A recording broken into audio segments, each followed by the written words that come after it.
Before we dive in, I've got a quick question for you. Where are you watching from right now?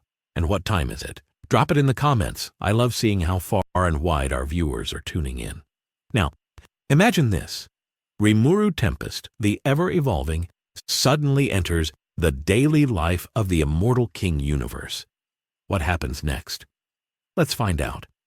Rimuru doesn't arrive with thunder splitting the sky or dimensions screaming in protest. Instead, the world barely notices.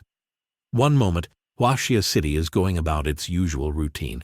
Spirit cars gliding through the air, cultivators arguing over trivial matters, students complaining about exams that could accidentally destroy a city, and the next, Rimuru simply exists. Standing on a quiet street in human form, he feels it instantly. This world is saturated with power, yet utterly casual about it. Divine-level spiritual energy flows through everyday life like background noise, regulated, normalized, almost mundane. To Rimuru, that's unsettling. The great sage begins its analysis, but even it hesitates. The laws here are inconsistent. Power levels spike without warning. Reality repairs itself too quickly, and fate feels less like a rigid script and more like a suggestion. Rimuru senses countless strong beings, yet none of them feel truly dominant. It's as if the universe itself is being gently held down, forced to behave. And then, there it is. A presence so dense, so tightly sealed, that it feels less like a being and more like a locked singularity. Wang Ling, not releasing power, not asserting dominance, just containing infinity while walking to school like it's nothing. Rimuru watches from a distance as students bow to teachers who could annihilate mountains, as disasters are resolved before civilians even realize they were in danger. In Tempest, power reshaped nations. Here, power is homework. Detention, a mild inconvenience. Rimuru smiles, not out of arrogance, but fascination. A world where godlike beings are taught restraint before ambition, where strength is hidden behind normalcy. For the first time since becoming a demon lord, Rimuru isn't the most adaptable thing in the room. He's a visitor in a reality that already learned how to survive gods by pretending they're ordinary. And somewhere in the crowd, Wang Ling pauses for half a second, just long enough to glance in Rimuru's direction. No shock, no alarm, just a quiet acknowledgement. Two existences that shouldn't meet, now sharing the same slice of everyday life. Rimuru doesn't approach immediately. That would draw attention, and attention in this world has consequences. Instead, he blends in, adjusting his aura until it mirrors the ambient spiritual pressure of Huaxia City. It's almost amusing how easily he can do it. This place is already overflowing with power leaks, sealed monsters, and suppressed cultivators pretending to be normal citizens. Compared to that, a slime-turned demon lord hiding his presence feels almost polite. As Rimuru walks, he listens. Conversations float past him. Complaints about spirit exams. Gossip about which senior accidentally erased a training field. Casual mentions of interdimensional threats being handled already. The sheer nonchalance unsettles him more than any battlefield ever did. Great Sage reports something even more troubling. The world's defensive mechanisms aren't automatic, they're reactive. Events are allowed to almost happen, then erased, corrected, or downgraded at the last possible second. That means someone or something is constantly choosing when reality is allowed to break. Rimuru doesn't need a full analysis to know who that is. Every correction traces back to the same sealed pressure he felt earlier. Wang Ling isn't just powerful, he's the reason this world still looks normal. Rimuru's curiosity deepens when a minor incident unfolds nearby. A rogue spirit beast breaks containment during a student exercise, its spiritual output surging high enough to level several city blocks. Cultivators rush in, shouting protocols, activating formations. But before Rimuru can even finish evaluating the threat, the beast freezes. Not physically, existentially. One blink later, it's gone. No explosion. No aftermath. Even the air resets itself. The students relax, annoyed more than afraid, and continue their day.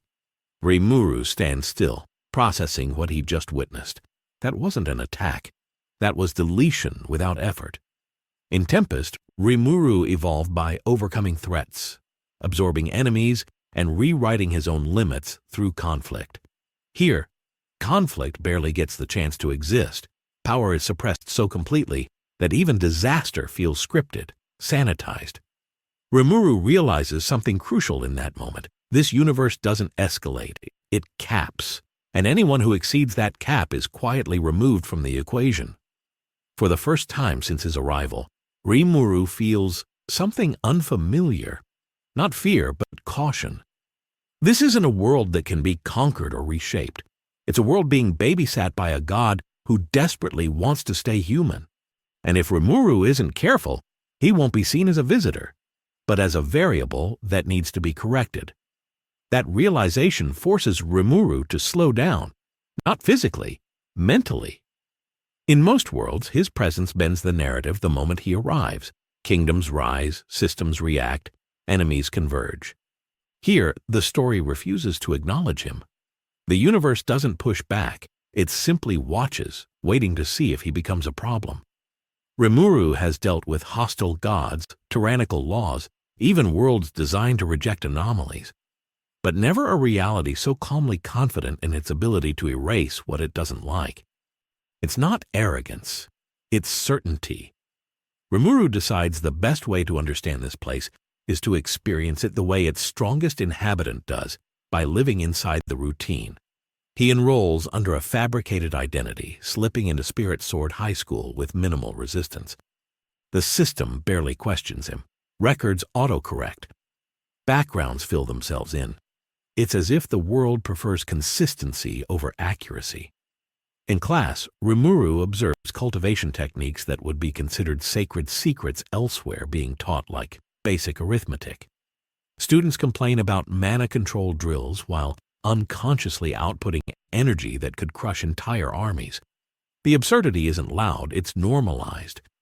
And then there's Wang Ling, sitting near the window, quiet, unassuming.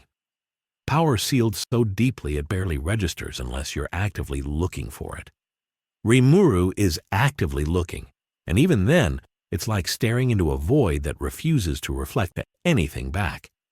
Every instinct Rimuru has tells him this is a being who could destroy him if he chose to, not through superior technique or strategy, but through sheer existential priority.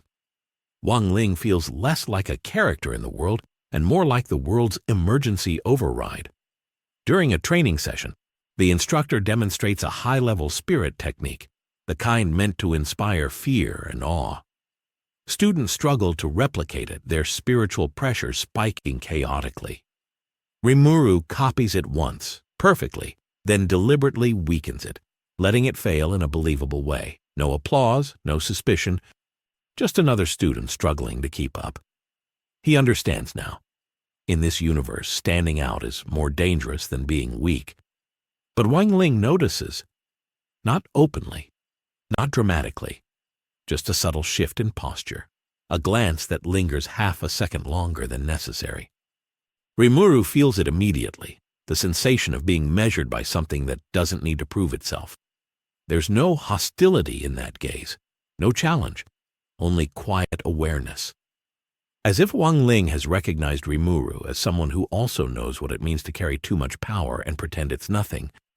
That moment defines the tone of Rimuru's stay. No explosive confrontation, no declaration of dominance. Just two beings, both capable of breaking the world, choosing independently to let it continue. Rimuru realizes this universe doesn't run on escalation arcs or climactic battles. It runs on restraint, on gods learning how to live small so everything else can live at all. And if Rimuru wants to stay here, he'll have to learn that lesson too. The days that follow blur into something Rimuru hasn't experienced in a long time. Normalcy. Not the fragile peace of a kingdom waiting for invasion, but a rhythm that persists regardless of hidden catastrophes. Classes begin and end. Assignments are handed out. Cultivators grumble about rankings and training results, unaware that reality itself bends around their complaints. Rimuru plays his part flawlessly, laughing at the right moments, struggling just enough to avoid attention. Yet beneath that surface, his mind never stops adapting. He isn't just learning techniques, he's studying restraint as a system. Great sages' reports grow increasingly unusual. Probability curves are being forcibly flattened. Causality loops are corrected before they close. The world doesn't allow consequences to spiral. Rimuru understands now. Wang Ling isn't reacting to threats in real time. He's correcting outcomes retroactively. Disasters don't end because heroes win. They end because someone decided they shouldn't have happened. It's an approach completely opposite to Rimuru's own rise, which was built on facing adversity head-on and evolving through it. Here, evolution is prevented before it's required. The contrast fascinates him. In Tempest, Rimuru became a symbol, a ruler whose power inspired loyalty, fear, and progress. In this universe, power is something to be hidden, even from yourself. Wang Ling's existence proves that absolute strength doesn't have to rule. It can be suppressed. It can choose boredom over glory, school life over godhood. And somehow, that choice holds the world together better than any throne ever could. Their interactions remain minimal, but loaded. A shared glance during lunch, standing side by side during an evacuation drill that never becomes necessary. Each moment carries unspoken understanding. Rimuru senses that if he ever truly unleashed his abilities here, the response wouldn't be a battle. It would be correction, not punishment, not judgment, just removal, clean and final. And strangely, he doesn't resent that. There's a kind of peace in a universe that knows exactly how much chaos it can tolerate. By the end of the segment, Rimuru reaches a quiet conclusion. This world doesn't need another demon lord. It doesn't need a savior or a conqueror. It already has a god who refuses to act like one. For now, Rimuru will stay as he is, an observer, a student, a slime pretending to be human, learning what it truly means to protect a world not by standing above it, but by blending so perfectly into its daily life that no one ever has to notice. The meeting doesn't happen the way legends are born. There's no clash of auras, no time-stopping silence, no sky cracking open in anticipation. It happens in a hallway between classes, fluorescent lights humming softly overhead, students rushing past with complaints about homework and cultivation quotas. Rimuru feels it before he sees it, the sealed infinity shifting, not expanding, just acknowledging. Wang Ling stops walking. Rimuru does too. For a brief, almost absurd moment, the most dangerous beings in the building are standing face to face, while everyone else keeps moving. Wang Ling's expression is calm, almost bored, but his eyes are sharp in a way Rimuru recognizes instantly. Not predatory, evaluative. The look of someone who has already seen every possible outcome and chosen the least troublesome one. Rimuru smiles first, a casual gesture masking calculations that would overwhelm most gods. He doesn't bow. He doesn't introduce himself with titles. That would feel dishonest here. Instead, he speaks like a student late for class, tone light, presence restrained. And Wang Ling responds the same way. Short answers, minimal energy. Conversation stripped down to its bare essentials. Yet beneath those few exchanged words, entire realities are being measured. Rimuru senses it clearly now. Wang Ling's power isn't layered like cultivation or magic. It's absolute, compressed and sealed by choice, not limitation. Great Sage struggles to quantify it, returning probabilities instead of values. Infinite but inactive. Unreachable unless permitted. Rimuru, who has absorbed gods and rewritten systems, realizes something humbling. This is a being who doesn't need to adapt. The universe has already adapted around him. As they walk together, the hallway subtly corrects itself. Background noise softens. Spiritual fluctuations flatten. It's not intentional on Wang Ling's part, it's reflexive, like gravity. Rimuru understands then why threats here vanish so cleanly. Wang Ling isn't defending the world. He is the boundary it can't cross. Their conversation drifts to trivial things, class schedules, cultivation techniques, how annoying spirit drills are. But each topic carries subtext. Rimuru speaks carefully, avoiding references to other worlds, other thrones. Wang Ling listens, already aware there's more being left unsaid than spoken. Neither pushes. This isn't an interrogation, it's mutual confirmation. By the time they part ways, nothing dramatic has happened. No one around them realizes history almost blinked. But Rimuru walks away with certainty in his steps. He hasn't just met the strongest being in this universe, he's met someone who understands the burden of overwhelming power and chose silence over dominion. Rimuru can't stop thinking about that glance, that subtle acknowledgement. In most worlds, introductions between god-tier beings are violent, dramatic, or full of posturing. Here, it was casual, mostly, yet the weight of it presses on him more than any battlefield ever could. Great Sage calculates endlessly, running scenarios of how Rimuru and Wang Ling might interact if conflict were to arise. All of them end the same way. Wang Ling would erase the problem before it ever began. No fight, no negotiation. Just a correction so subtle the world wouldn't even remember a threat existed. Rimuru can't help but respect that efficiency. The day continues, and Rimuru observes Wang Ling from a distance.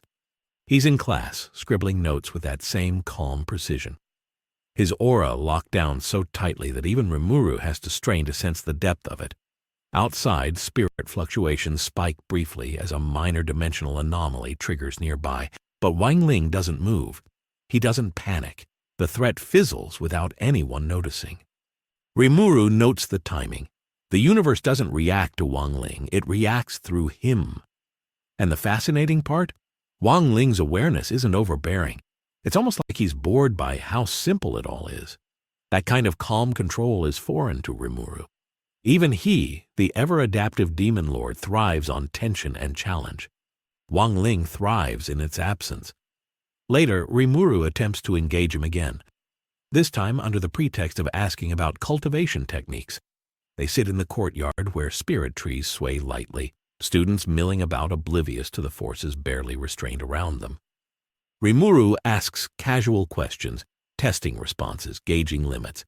Wang Ling answers just enough, never oversharing, never revealing the full scope of his power. Rimuru notes the subtleties, a hesitation here, a tone change there, a micro-adjustment of his seal to maintain distance without breaking flow. This is a being whose control is so absolute that even conversation is a carefully calibrated output. And yet, despite the restraint, Rimuru senses something remarkable. Wang Ling isn't isolated. He's connected. The subtle corrections he performs ripple outward, maintaining stability for everyone around him. It's quiet, invisible, but constant. Rimuru can almost feel the weight of it pressing down, not oppressively, but like the gravity of a planet anchoring a moon in perfect orbit. That's when Rimuru begins to understand the unique philosophy of this universe. Power isn't meant to be displayed. It's meant to be balanced, to protect, not dominate, to maintain normalcy, not chaos. In a world of constant danger, Wang Ling has chosen the ultimate form of strength, restraint. By the end of the courtyard conversation, Rimuru knows something crucial. This isn't a world he can conquer or even fully influence. Wang Ling doesn't act as a king or ruler. He acts as a boundary, quietly deciding which events can unfold and which cannot. And Rimuru, the ever-evolving strategist, realizes that meeting someone like this changes everything. Here, he isn't a force to be feared or admired. He's an observer, a peer in a game where the rules are invisible and yet unbreakable. That realization settles over him like a calm sea. For the first time in centuries of battle, Rimuru Tempest encounters a being he doesn't want to overpower. He wants to understand. Rimuru's fascination deepens over the next few days. Every interaction with Wang Ling, no matter how brief or casual, reveals layers of subtlety that Rimuru has rarely encountered in other worlds. He notices the micro-adjustments, the way Wang Ling shifts his spiritual output ever so slightly when walking past students, the barely perceptible hum of sealing energy that keeps latent anomalies dormant, the way even his expressions are measured to avoid revealing too much. To the average eye, he is just another top student, but to Rimuru, every gesture, every blink, every idle movement carries the weight of infinity restrained. It is the ultimate demonstration of power used not to dominate but to preserve. Rimuru begins experimenting, gently probing the boundaries of Wang Ling's world with tiny manifestations of his own abilities. A flicker of slime magic here, a subtle shift of mana there, enough to test the world's reaction without causing harm. Each time the world subtly corrects itself, like water flowing around a stone. Wang Ling notices, of course, but he doesn't confront. Instead, he simply adjusts his own containment, letting the minor disturbances resolve themselves naturally. Rimuru feels the invisible thread of control that Wang Ling weaves throughout the city, realizing that this is how he keeps everything in balance, not by destroying threats, but by ensuring that chaos is simply deferred, absorbed, or erased before it can matter. During a practice session with other students, Rimuru witnesses firsthand the extent of Wang Ling's influence. A fellow cultivator attempts an advanced technique far beyond his level, and the resulting spiritual backlash should have caused massive collateral damage. Instead, the energy fizzles, dissipating as though it had never existed. Rimuru senses the correction subtly emanating from Wang Ling, effortless, invisible, and absolute. The precision astonishes him. It's one thing to have the power to erase mountains or summon storms. It's another entirely to maintain the integrity of an entire city without anyone realizing it. Rimuru's admiration grows, tempered with a hint of unease. This is not a challenge he can overcome. It is a balance he must respect. The two meet again in the school library, surrounded by towering shelves of cultivation texts and spiritual tomes. The quiet hum of students reading fills the air, but Rimuru senses the tension beneath it, the constant silent pressure of latent energies barely contained. Wang Ling sits at a corner table, casually flipping through a book, as if the weight of the universe is no more pressing than the choice of lunch. Rimuru sits across from him, letting conversation drift naturally. They talk about mundane things, study techniques, school rules, minor cultivation practices, but every word carries an undercurrent of evaluation, a subtle dance of intellect and perception. Rimuru begins to understand the unspoken code governing this universe. Strength without control is irrelevant. Dominance is meaningless unless paired with discretion. By the end of their meeting, Rimuru senses that something fundamental has shifted within him. Wang Ling is not just a powerhouse sealed by choice, he is a living lesson in the philosophy of restraint. Power, Rimuru realizes, is meaningless if it cannot be wielded without disrupting the fabric of everyday life. For centuries, Rimuru has thrived on evolution through conflict, on growing stronger to overcome obstacles and reshape worlds. Here, in the daily life of the Immortal King, the measure of strength is far subtler. It is the ability to hold infinity in your hands and still walk quietly among mortals, letting the world continue as though nothing extraordinary exists. As Rimuru leaves the library and watches Wang Ling disappear down the hallway, he reflects on the paradox he has encountered. In every universe he has entered, power creates change, whether for better or worse. In this one, power is preserved. It hides, it corrects, it maintains order without fanfare. And yet, despite its subtlety, it is every bit as absolute as anything Rimuru has ever faced.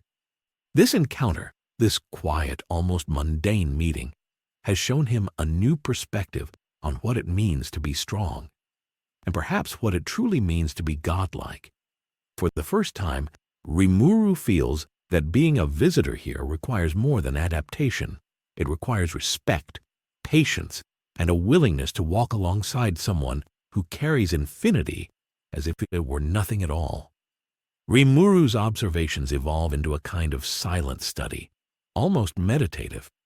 He begins to notice patterns in Wang Ling's behavior that most would miss, how he subtly shifts his energy to prevent even the smallest disturbances, how he allows minor incidents to resolve naturally while instantly correcting the ones that could spiral, and how his presence alone exerts a stabilizing force without anyone realizing it. Rimuru realizes that Wang Ling's restraint isn't just about self-control, it's an active form of governance. He doesn't dominate, he maintains. He is a living equilibrium, and this is a level of power Rimuru has never encountered in quite the same way. During lunch, Rimuru trails Wang Ling through the bustling cafeteria, noting how students instinctively give him space, not out of fear, but habit. Their bodies unconsciously adjust to his presence, energy flows divert subtly, and even the ambient spiritual fluctuations soften around him. Rimuru senses the sheer scope of influence Wang Ling exerts without intent or demonstration. In a typical world, Rimuru might have stepped forward, flexed a little, or allowed his curiosity to dominate, but here, even the smallest display could disrupt the delicate balance. For the first time, Rimuru considers what it means to hide power as an act of strength rather than caution. Later that afternoon, an unusual incident occurs. A minor dimensional rift opens near the outskirts of the school grounds. Energy spikes violently, threatening to spiral into chaos. But Wang Ling reacts without urgency. His subtle control ripples through the anomaly, stabilizing it before it even becomes noticeable to students or staff. Rimuru observes in awe as the rift dissipates quietly, leaving no trace, no panic, no narrative impact. It's not just his power being corrected, it's the story of the world itself being rewritten in real time. Rimuru realizes that Wang Ling's influence extends beyond raw strength. It is the authority over possibility, the ability to enforce a version of reality that preserves order without interference. That evening, Rimuru finds himself walking alongside Wang Ling on the school grounds under the soft glow of lanterns. Conversation is minimal, almost perfunctory, yet every exchange carries weight. Rimuru tests subtle boundaries, small manipulations of mana, hints of transformation, invisible probes of spiritual energy. Wang Ling responds not with confrontation, but with subtle adjustments, letting each disturbance resolve without escalation. It is a dance of patience and perception, and Rimuru begins to grasp the deeper lesson. Power without guidance can destroy, but power exercised with restraint preserves. He understands now that this universe's greatest strength isn't the raw energy of its cultivators or the destructive potential of anomalies.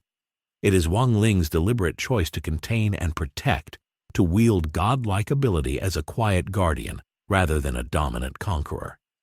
By the time night falls, Rimuru sits alone on the roof of a school building, reflecting on what he has learned. Wang Ling is not an opponent, nor a rival. He is a teacher of a philosophy Rimuru has rarely had to consider.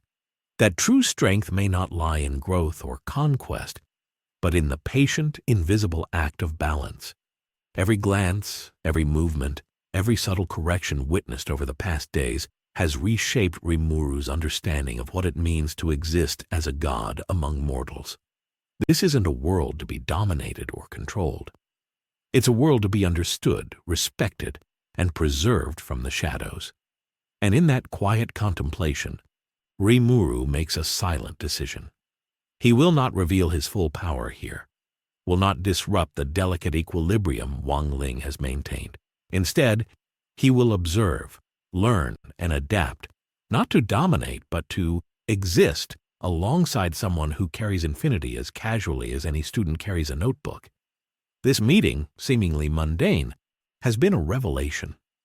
The greatest lesson Rimuru has learned isn't about strength, evolution, or survival. It's about restraint, about how a god can live quietly in a world that refuses to acknowledge just how powerful he truly is. And as he watches the night settle over Huaxia City, Rimuru knows that his journey here has only just begun, and that every interaction with Wang Ling will continue to challenge his understanding of what it means to be truly unstoppable. Rimuru's days in the daily life of the Immortal King universe quickly begin to blur the line between absurdity and danger, revealing a rhythm that is as chaotic as it is controlled. On the surface, the world hums with the mundane. Students rushing to class, teachers scolding careless cultivators, and the occasional spirit beast wandering into the city like it's just another neighborhood pet. Laughter echoes through the halls, disputes over homework sound like petty squabbles, and even the city's disasters seem almost comically trivial.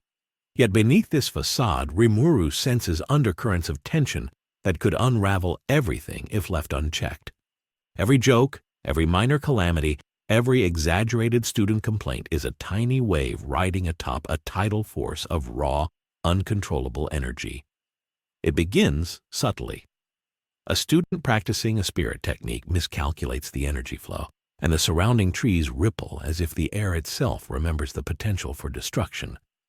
Another cultivator accidentally releases a surge of mana that displaces the local spiritual equilibrium, causing minor tremors in nearby buildings. The reactions, however, are almost farcical. Teachers scold them for not following procedure, classmates groan at the inconvenience, and someone spills their lunch in the commotion. What should be catastrophic is met with casual nonchalance. The world corrects itself in near real time, and the chaos never truly touches the students' daily lives. Rimuru can't help but grin at the absurd efficiency, powerful enough to obliterate city blocks, yet masked perfectly as ordinary misfortune. Rimuru experiments quietly, just enough to see how far this comedic stability extends. A subtle touch of slime magic warps one student's energy flow, creating a ripple that, under normal circumstances, would trigger a chain reaction. Immediately, the environment compensates. Spirit beasts nearby shift instinctively, invisible seals tighten, and energy flows recalibrate as if the incident had never happened. Wang Ling appears in the background, not rushing, not panicking, but adjusting. Subtle movements, imperceptible shifts of energy, a casual glance that undoes what might have been disastrous. To an outsider, it's a humorous, almost slapstick event. To Rimuru, it's a demonstration of precision mastery, a silent orchestration of reality that keeps the world teetering on the edge while appearing perfectly fine. The comedy escalates further when Rimuru joins the students for a routine training exercise. A spirit beast, far larger than anything they are supposed to handle, bursts into the training arena, flinging energy bolts with reckless abandon. Students scream, scramble, and shout absurd warnings to one another. One young cultivator accidentally casts a spell on his own foot, tripping into another student and setting off a chain of minor explosions. Rimuru steps in, carefully guiding his power to stabilize the chaos. But even he does so with restraint, allowing the accidents to unfold naturally. To any observer, it looks like ordinary school chaos, like the universe's version of a sitcom. But underneath, Rimuru recognizes a fragile network of sealed energies, invisible corrections, and Wang Ling's silent, unrelenting control, ensuring that none of these events spiral into actual catastrophe. Even the teachers participate in the absurdity without revealing the true stakes. One instructor, using a high-level spirit technique to demonstrate control, accidentally warps part of the arena into a miniature storm. Students duck and squeal, some getting drenched in harmless but visually spectacular energy, while others scramble to stabilize their own formations. Rimuru notices Wang Ling appearing only when a threshold of instability is reached, a split-second intervention that dissolves the storm before it can touch the city beyond the training ground. The comedy, the chaos, the spectacle, all mask an intricate ballet of destruction and control. It's as if the world has learned to laugh at disaster in order to survive it, and Rimuru is both amused and impressed. By the afternoon, Rimuru realizes that the line between comedy and catastrophe is intentionally blurred. Minor incidents, exaggerated mishaps, and slapstick failures act as tests, both for the students and for the world itself. Every joke, every pratfall, every misfire of a spirit spell contains the potential to become a real disaster. But the universe absorbs it, corrects it, and presents it as humor. Wang Ling, in his quiet way, ensures that even the most dangerous potential outcomes are hidden behind laughter and casual gestures. Rimuru feels the rhythm of it all, the pulse of a world where danger is constant but never allowed to disturb the normal flow of life. It is absurd. It is chaotic, and yet to witness it is to understand the subtle genius of restraint in motion. Rimuru observes a scene in the school courtyard that perfectly captures this paradox. A student attempts a high-level cultivation technique, but misjudges the energy, sending a massive wave of spiritual force cascading toward the other students. Panicked cries erupt. Everyone runs in a flurry of comical panic, and a teacher yells a reprimand so loud it shakes the air. Yet within seconds, Wang Ling subtly shifts the energy, containing the wave and redirecting it harmlessly into the sky. Students cheer, laugh, and continue their exercises as if nothing happened. Rimuru notes the precision of the adjustment, the smallest motion, the faintest energy redirection, completely invisible to everyone else. It is a perfect encapsulation of the universe's core principle. Disaster is always imminent, yet it is always disguised, corrected, and presented as a minor inconvenience. By the end of the day, Rimuru can't help but marvel. The comedy, the mishaps, and the constant stream of absurdity are not merely entertainment. They are a protective mechanism, a mask that allows a world teeming with godlike energy and potential destruction to appear ordinary. To the students, it's just another day filled with laughter, mistakes, and minor embarrassment. To Rimuru, it's a masterclass in invisible control, a revelation that even the most dangerous forces can be integrated into daily life with the right balance of subtlety and restraint. He begins to understand that in this universe, power alone is meaningless unless tempered with discretion, and that even the smallest acts of humor can serve as a veil for catastrophic potential, carefully managed by those who understand the stakes. This is just the beginning of Rimuru's immersion into a world where the line between laughter and annihilation is thinner than a strand of mana, and every joke may conceal the weight of infinity.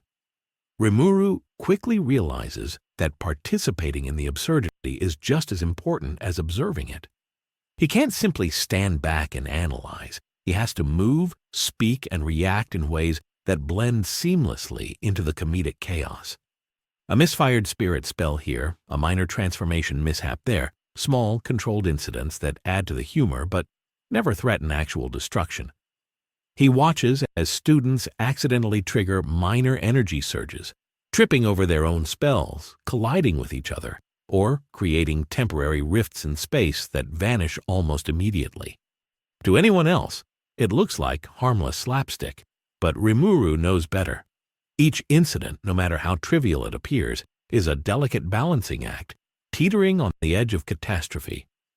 And at the center of it all is Wang Ling, whose presence subtly guides reality back into order without anyone realizing it. During a class exercise, Rimuru notices the precision of the corrections in real time. One student attempting a high-level cultivation technique far beyond their ability accidentally releases energy strong enough to tear through a building. In any other universe, this would have caused panic, destruction, or even death. But here, the energy dissipates in a perfectly timed series of harmless flashes. The surrounding environment subtly absorbs the pressure, and the student ends up looking like a clumsy amateur, humiliated but safe. Wang Ling doesn't intervene visibly. His aura simply radiates a subtle stabilization, like gravity smoothing out ripples in water. Rimuru marvels at the effortless efficiency. This is more than control. It's a form of artistry, a way to manage the unpredictable without ever revealing the full scale of the danger. Rimuru begins to experiment further, testing the limits of the world's comedic disaster management. He creates minor spatial distortions, small temporal anomalies, and invisible energy spikes, tiny enough not to alert anyone but sufficient to gauge the system's response. Each time, Wang Ling's presence ensures that the outcome remains harmless. Spells misfire, objects float briefly in midair, and students react with confusion or laughter, none of them aware of the near catastrophe that just occurred. Rimuru feels both awe and amusement. The universe here has turned the management of chaos into a performance, a show where the audience never realizes how close they came to disaster. Even the teachers are part of the spectacle.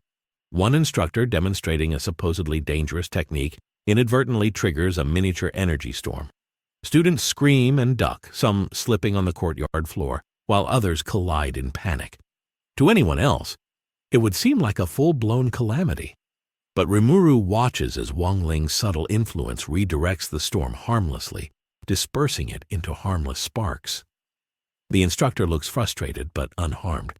Students laugh nervously, and the world continues as if nothing extraordinary occurred. Rimuru takes notes mentally, appreciating how the world simultaneously entertains, educates, and protects itself without overt displays of power. By mid-afternoon, Rimuru sees the paradox in full display. The line between comedy and catastrophe is so finely calibrated that humor serves as both distraction and shield. A student trips while attempting a dangerous maneuver, accidentally sending energy ricocheting through the courtyard. Wang Ling shifts imperceptibly, nullifying the energy before it can reach anyone else. The students laugh, chastise one another, and continue practicing, completely unaware of the danger they narrowly avoided. Rimuru understands now that in this universe, perception is as important as reality. Power is masked, danger is disguised, and every chaotic event serves a dual purpose: to teach and to entertain, all while maintaining absolute control. As the sun begins to set, Rimuru reflects on the lessons of the day. The daily life of the Immortal King universe is a delicate balance of comedy and disaster, laughter and latent destruction. Every slapstick accident, every humorous misfire, and every minor chaos is an intentional, or at least carefully managed aspect of reality.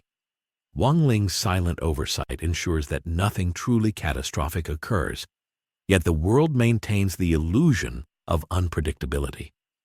Rimuru realizes that the genius of this system is subtlety.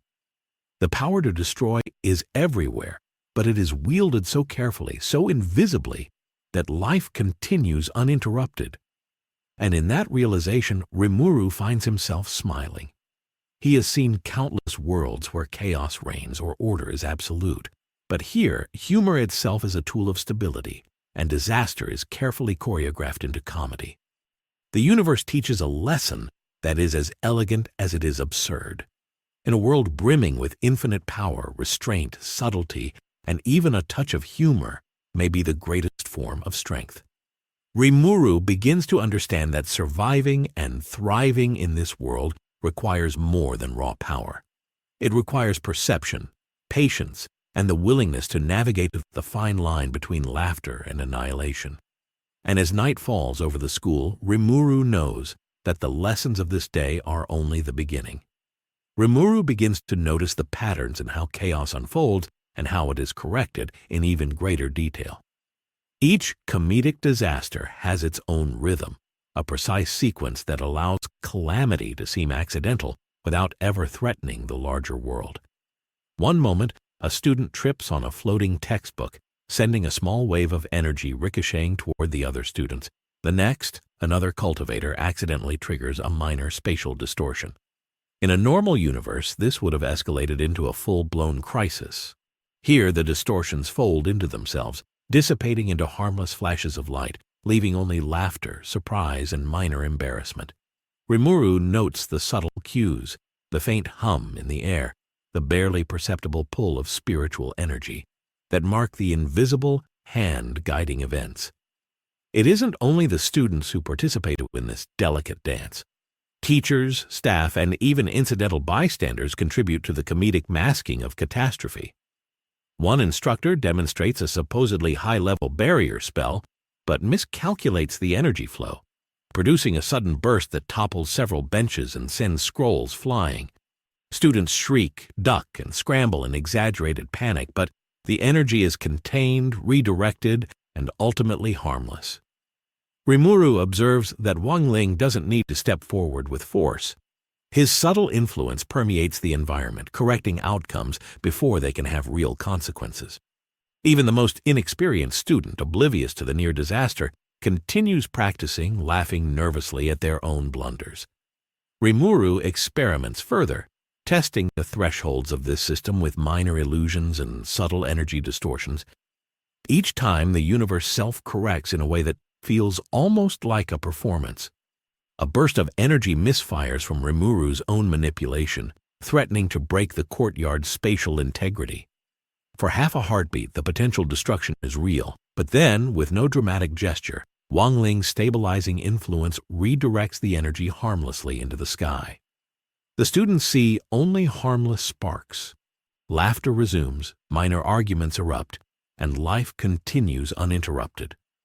Rimuru realizes that the comedy, the chaos, and the mishaps are not accidental. They are woven into the fabric of the world itself, a system that allows danger to exist without ever truly threatening anyone. The absurdity escalates when Rimuru joins a class exercise designed to test precision in energy manipulation. One student's technique goes wildly out of control, sending a miniature energy storm swirling across the courtyard. Another student trips, colliding with the first and accidentally amplifying the storm's intensity. Chaos seems imminent, but Rimuru notices the invisible checks at work. Air currents shift subtly, energy flows reconfigure instinctively, and the storm dissipates without harming anyone. Students react with theatrical surprise and laughter, completely unaware that they narrowly avoided serious injury. Rimuru smiles quietly, recognizing the elegance of this system. It is not merely comedic, it is a method of survival. A living, breathing orchestration of infinite potential danger tempered into harmless spectacle. Even during breaks between classes, Rimuru observes minor incidents unfolding with similar precision. A spirit beast wanders too close to the student dormitories, triggering panic among those nearby. Students scream, chase, and scramble in comic fashion, while Wang Ling's silent influence subtly shifts the beast's trajectory, keeping it harmless and eventually guiding it back to its containment. The world laughs at itself, at the chaos, at the narrowly avoided disasters, and yet the laughter masks the tension that Rimuru senses lurking just beneath the surface. Each humorous incident is a carefully balanced system of checks, corrections, and invisible interventions, allowing infinite power to exist without ever causing real harm. By the afternoon, Rimuru has begun to internalize a fundamental truth about this universe. The comedy is not accidental, and the disasters are not real in the conventional sense, but the power behind them is absolute. Every slapstick moment, every exaggerated misfire, every chaotic mishap is designed to teach, to test, and to maintain the delicate balance of daily life. Rimuru reflects on how different this is from his own experiences. In Tempest, every incident demanded action, adaptation, or evolution. Here, restraint is the lesson, laughter is the mechanism, and Wang Ling is the invisible hand ensuring that balance is never lost. Rimuru watches as students laugh at yet another minor mishap, a spirit technique gone awry, a brief flash of uncontrolled energy, a toppled bench, and realizes that the world's survival depends not on strength alone, but on perception, timing, and discretion. Power exists everywhere, yes, but it is never wielded recklessly. Every near disaster is masked, every potential threat is redirected, and the world moves on, oblivious to how close it came to annihilation. Rimuru marvels at the subtle genius of it all, a universe where chaos and humor coexist, where catastrophe is hidden behind laughter, and where even the most dangerous forces can be integrated into daily life with elegance, precision, and restraint. By the time evening falls, Rimuru has fully grasped the paradox. In this universe, laughter is as important as power, comedy is as vital as control, and disaster is always present, but never allowed to touch reality. It is a living lesson in subtlety and mastery, and Rimuru understands that participating in this absurd dance will be crucial if he hopes to survive and thrive in the daily life of the Immortal King universe. As the day winds down, Rimuru begins to notice patterns in how the world handles its chaos. Minor mishaps, slightly misfired spells, a student tripping over their own cultivation energy, or a spirit beast wandering too close, are allowed to exist just long enough to create spectacle, amusement, and mild panic. Then, imperceptibly, the world corrects itself. Energy flows redirect. Spatial distortions fold back into normalcy. Even the students' reactions are gently nudged toward humor rather than fear. It is as if the universe itself has learned to laugh at disaster, and in doing so has prevented it from ever becoming truly dangerous. Rimuru finds himself both fascinated and humbled. He has faced countless worlds teetering on the edge of ruin, yet never one where the boundaries between comedy and catastrophe are maintained with such invisible precision. During a late afternoon practice session, Rimuru observes a particularly striking example of this paradox. A student attempting a high-level spell miscalculates their energy output, causing a miniature chain reaction that threatens to destabilize the entire courtyard. Panic erupts, papers fly, benches topple, and students collide in comedic chaos. Rimuru steps back, curious, and watches as Wang Ling subtly intervenes, not with overt power, but through delicate invisible shifts in the surrounding energy. Within moments, the cascade is absorbed, redirected, and neutralized. The students, oblivious to how close they came to disaster, laugh nervously at their own mistakes. Rimuru can feel the sophistication behind the scene. The same force that could have caused devastation is controlled so precisely that it becomes a form of entertainment, a lesson, and a safeguard all at once. It dawns on Rimuru that this universe has mastered something most others cannot. It allows potential disaster to exist as a form of controlled chaos. The laughter, the jokes, and the seemingly trivial mishaps are not simply comedic, they are a shield. Each near miss, each exaggerated panic is part of a system designed to teach, train, and protect without ever revealing the full extent of the danger. Rimuru notes how Wang Ling's presence stabilizes these events effortlessly. Every glance, every subtle adjustment, every imperceptible correction ensures that the world never falls apart, while the illusion of unpredictability is maintained for those who inhabit it. The invisible hand of restraint is so finely tuned that no one, not even Rimuru, could disrupt it without extreme care. As the evening sets in, Rimuru observes a final scene before leaving the training grounds. A spirit beast, slightly larger than usual, wanders near a group of students. Panic ensues. Students scream and scatter. Energy pulses wildly, and the scene is rife with potential disaster.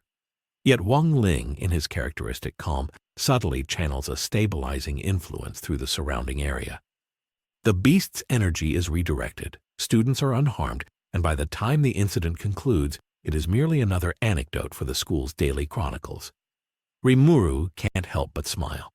The comedy, the mishaps, and the absurdity are all purposeful. They are the world's way of maintaining order while allowing life to feel dynamic, unpredictable, and alive. By nightfall, Rimuru reflects on what he has learned from a single day of observing this universe's peculiar rhythm. Here, raw power exists everywhere, but it is never the star of the show. Humor, timing, and subtle intervention govern reality. Disaster is allowed to flirt with existence, but it is always contained, redirected, or disguised. Wang Ling, in his quiet mastery, ensures that life continues without interruption, preserving a delicate equilibrium that Rimuru can only admire. The absurd comedy, the slapstick chaos, and the seemingly trivial mistakes all serve a hidden purpose: to maintain life, to educate, and to entertain, all while ensuring that catastrophe remains only a possibility, never a reality. Rimuru realizes that surviving and thriving in this world requires more than strength or adaptation. It demands perception, patience, and the ability to navigate the fine line between humor and annihilation. Every misstep, every joke, every chaotic event is a lesson in subtlety and restraint, and Rimuru understands that to truly integrate into this universe, he must learn not only how to wield his power, but also how to fit into its rhythm. The day's events leave him both awed and inspired. In a universe where comedy masks catastrophe, survival is a matter of insight as much as ability, and Rimuru Tempest knows that mastering this balance will define his journey in the daily life of the Immortal King universe. This is the world's secret. Laughter is the armor, chaos is the training, and restraint is the true measure of strength.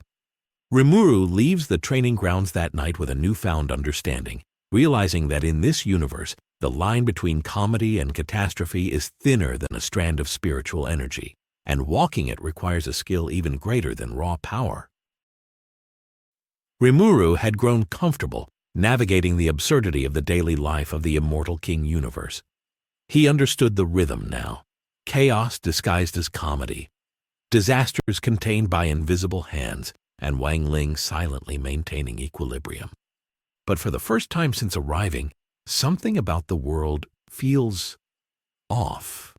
At first it's subtle, a flicker in the energy flows, a barely perceptible distortion in the spatial fabric near the city outskirts. Great Sage flags it instantly, an anomaly unlike anything Rimuru has seen here, and it is not being quietly corrected. The air feels heavier, charged with latent energy that resists Wang Ling's usual stabilizing influence. Rimuru senses it immediately. This is a threat not just to the city or even the school. It's a threat to the very balance of the universe itself. The anomaly manifests as a rift in space-time, jagged and flickering with unstable spiritual energy. It pulses unpredictably, and the local spiritual field fluctuates violently. Minor creatures nearby are sent scattering, while the environment shudders subtly under the pressure. For the first time, students are genuinely frightened. The usual comedic misfires that mask disasters are absent. The danger is raw, uncontrolled, and immediate. Rimuru watches, analyzing patterns, calculating probabilities, and realizing the scale of the problem. This is beyond even what Wang Ling usually manages. Even the normally untouchable equilibrium of Huaxia City is strained, and the usual invisible corrections falter against the rift's chaotic influence. Rimuru doesn't hesitate. He moves closer, materializing just at the edge of the anomaly, studying its structure. It is alive, in a sense, not conscious but reactive, feeding on instability and threatening to tear open the boundaries that keep the universe coherent. Great Sage notes a horrifying fact. If left unchecked, this rift could spiral into a cataclysm, not just erasing parts of the city, but fracturing the timeline itself. Rimuru can feel it, a kind of existential pressure unlike anything in the training exercises or slapstick disasters he has observed. This is raw, unfiltered danger, the kind of threat that forces restraint into action rather than comedy. Wang Ling arrives soon after, appearing with his usual calm composure. But even Rimuru notices a subtle tension in the air, a fluctuation in his otherwise perfectly sealed aura. Wang Ling steps closer to the rift, and the surrounding area begins to react. Normally, his mere presence would stabilize any disturbance immediately, but the anomaly resists. It pulses violently, energy thrumming unpredictably, and Rimuru realizes that this is no ordinary disturbance. It is a force originating outside the normal flow of the world. A dimensional anomaly, perhaps even interuniversal in origin. Something beyond the scope of usual cultivation or sealing techniques. As Wang Ling prepares to act, Rimuru observes the delicate ballet of his control. The rift responds, but not completely. His influence mitigates some of the energy, but the anomalies continue to surge.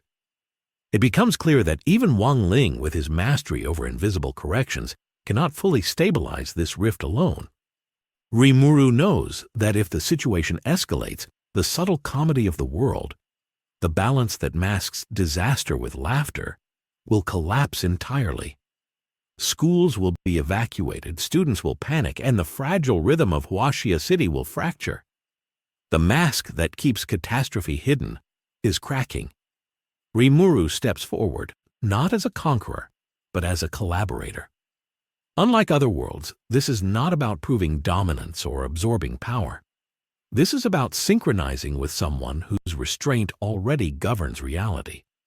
Using his own adaptive abilities, Rimuru begins to analyze the rift in ways even great sage struggles to interpret. He identifies patterns in the chaotic energy, minor fluctuations that could be exploited to stabilize the anomaly, and subtle ways to redistribute the energy safely.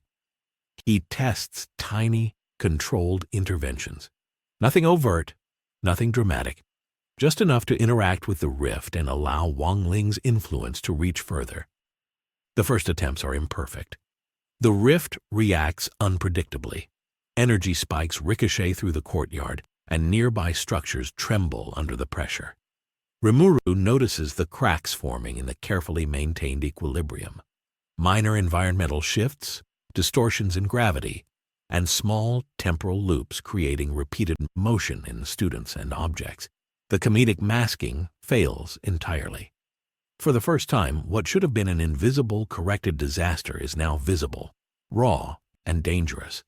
Students scream, energy pulses wildly, and the rift's influence spreads outward.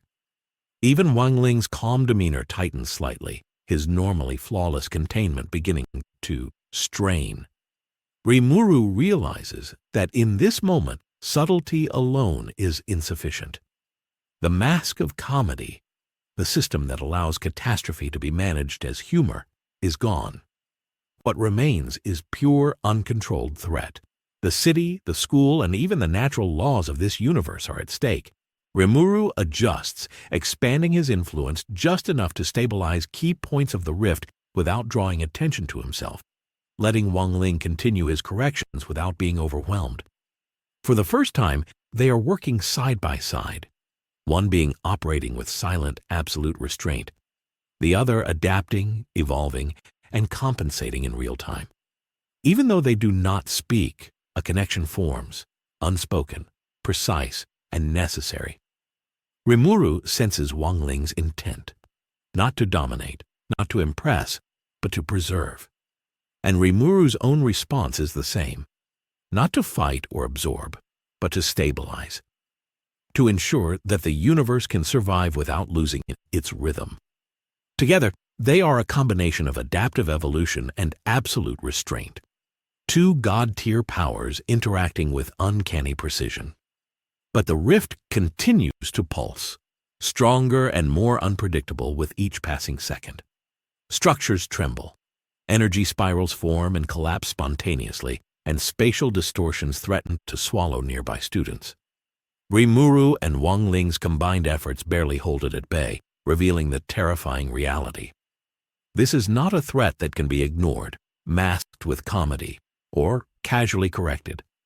The mask of the world, the subtle humor, the disguised calamities, the invisible corrections, has been forced to crack.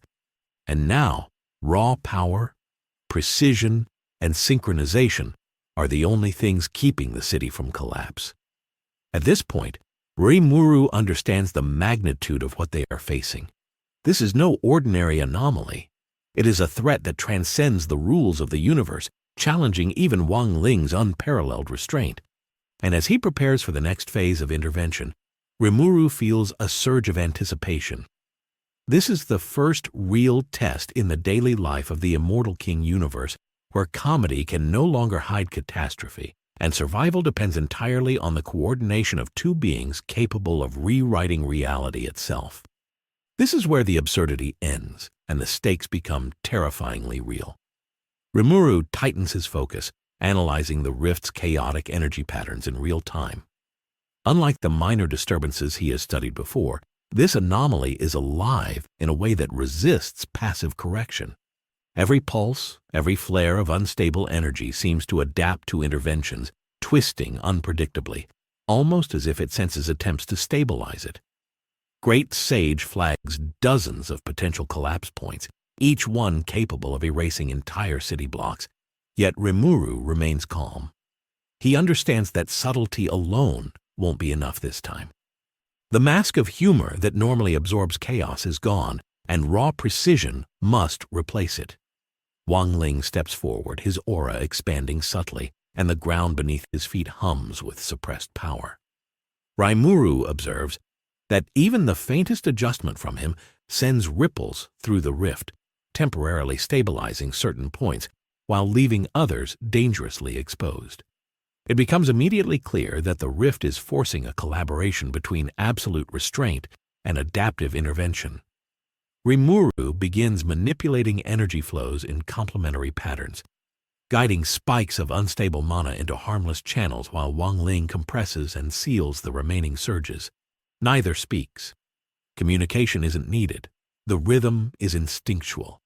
A synchronization of two beings who understand power on a scale incomprehensible to anyone else.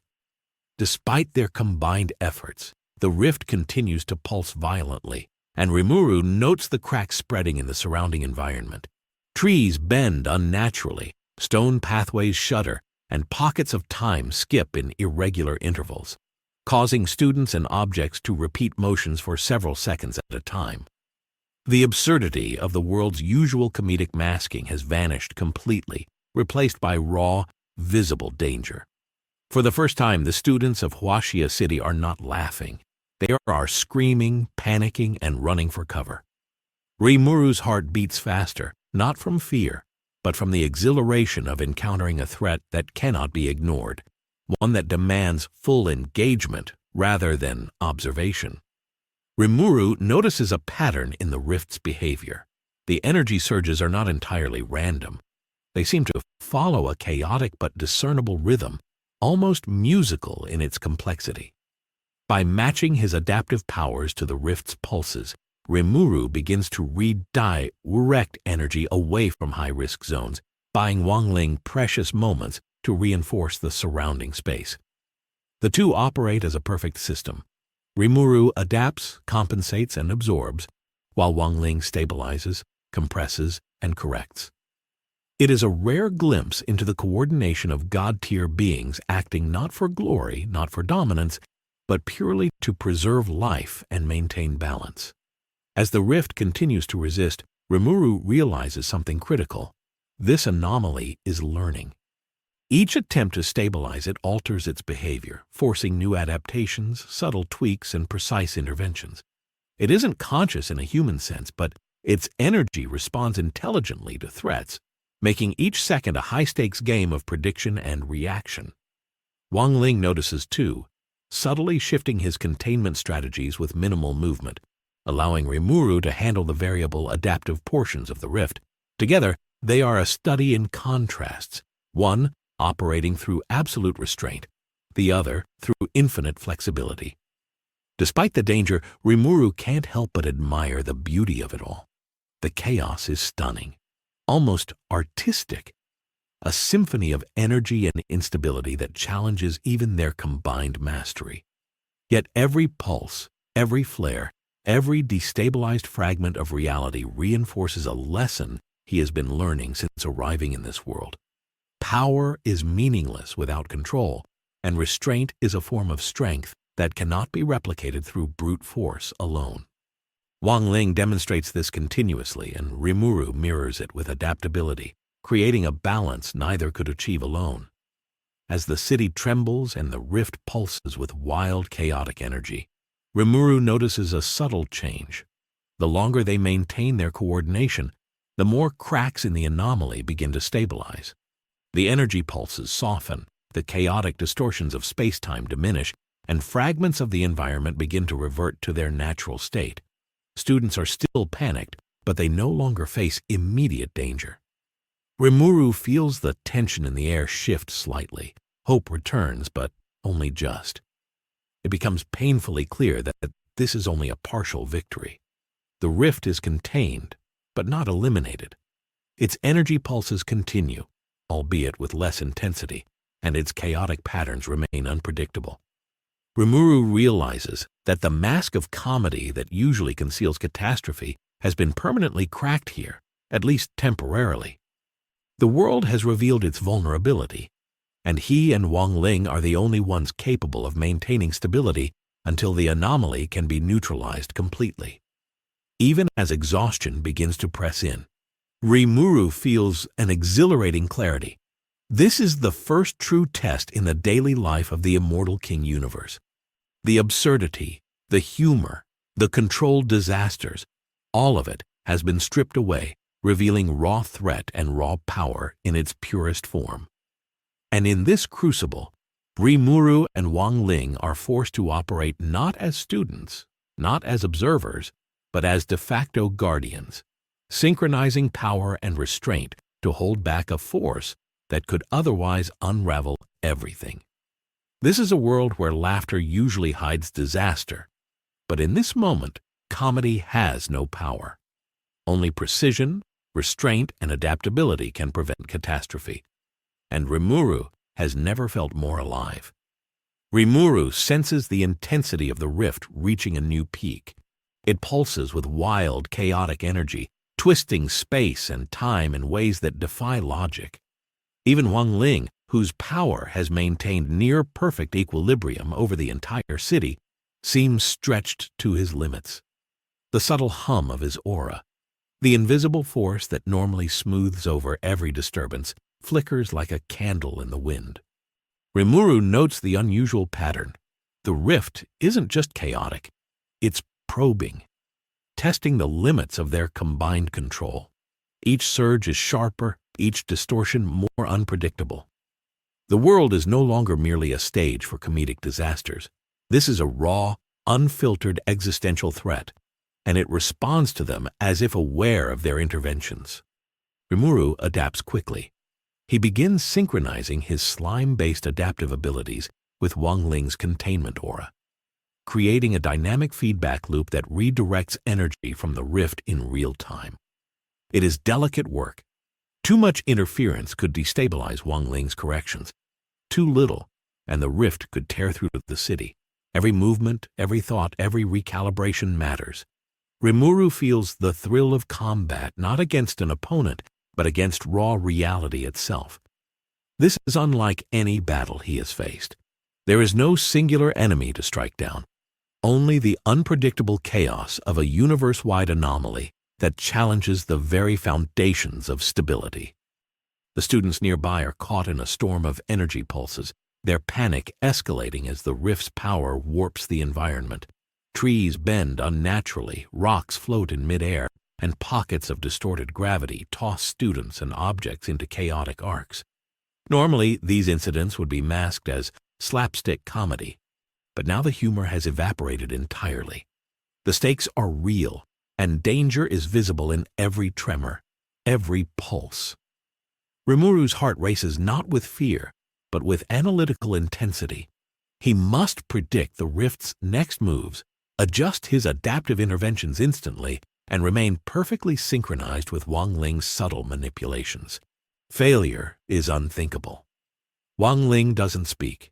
His eyes remain calm, but Rimuru senses the strain beneath his composed exterior. Even the slightest misalignment in his aura would allow the rift to expand uncontrollably.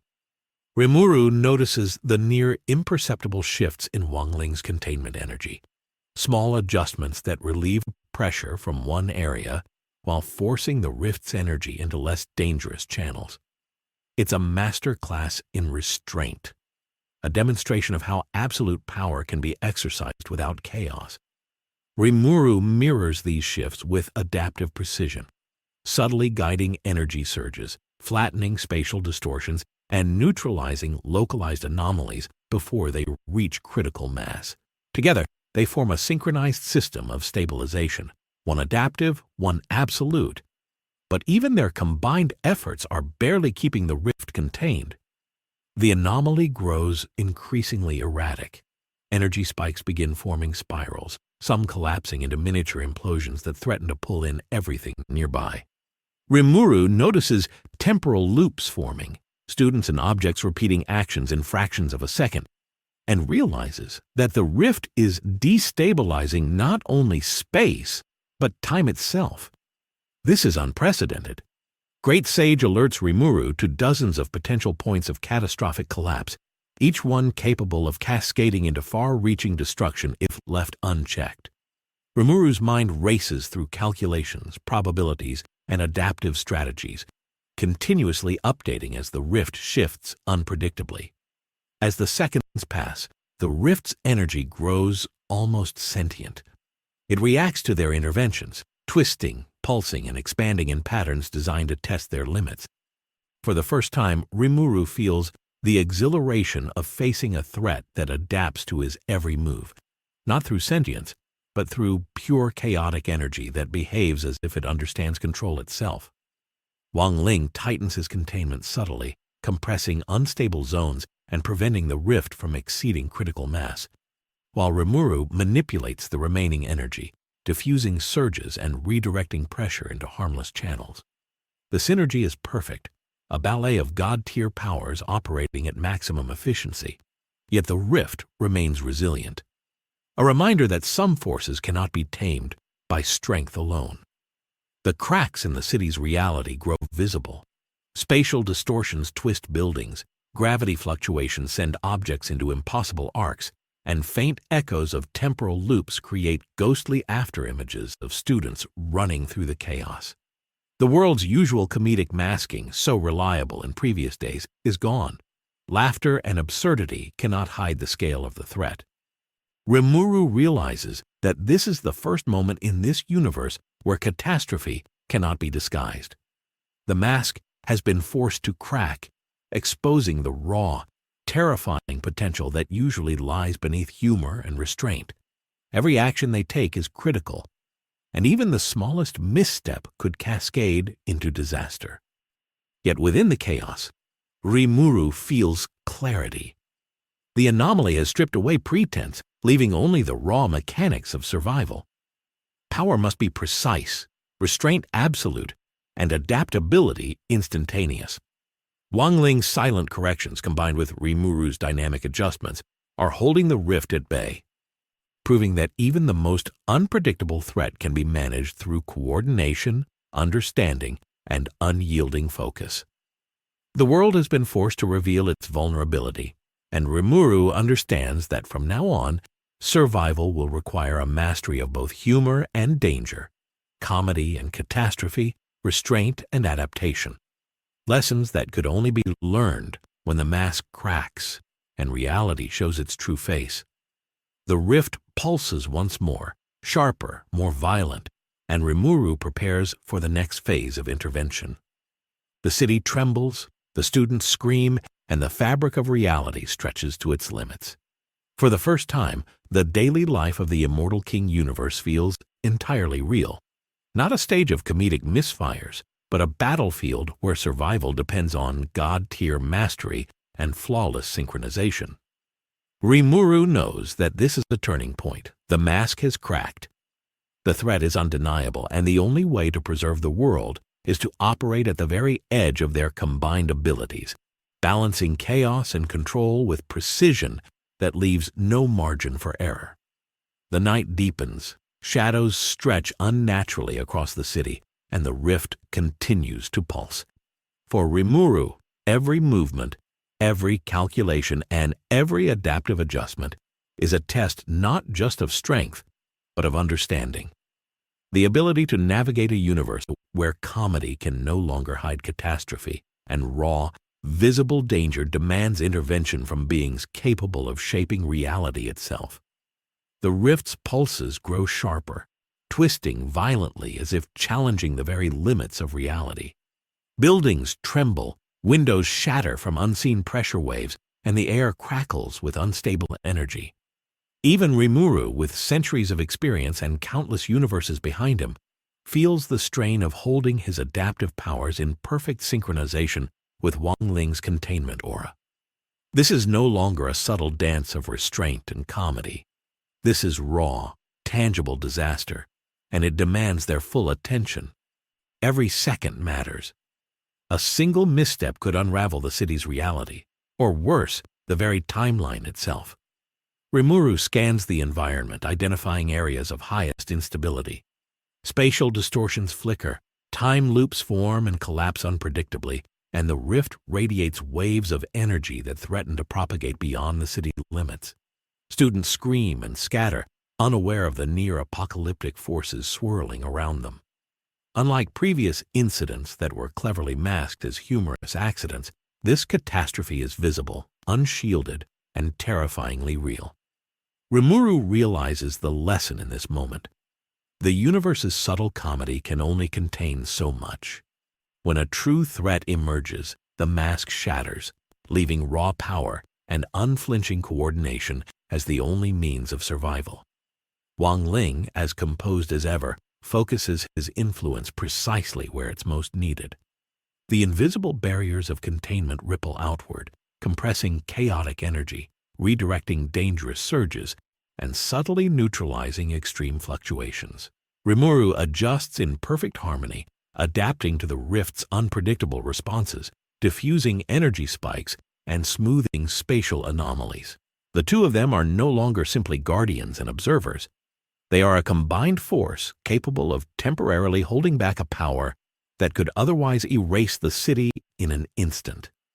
Their synergy is flawless, yet the rift continues to resist, forcing constant recalibration, continuous adaptation, and unbroken concentration.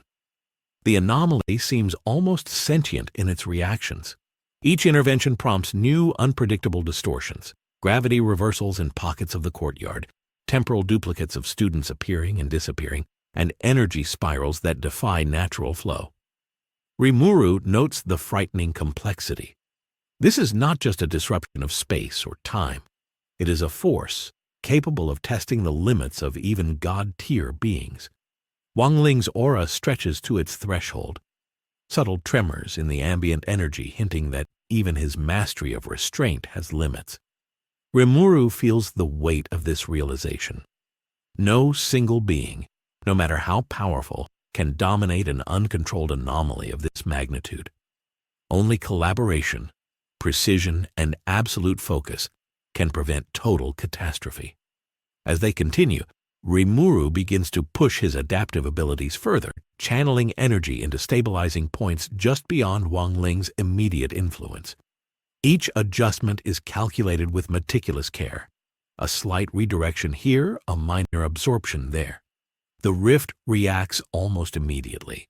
Energy flows twisting unpredictably in response, yet Rimuru remains fluid, matching its chaotic rhythm with instantaneous adaptation.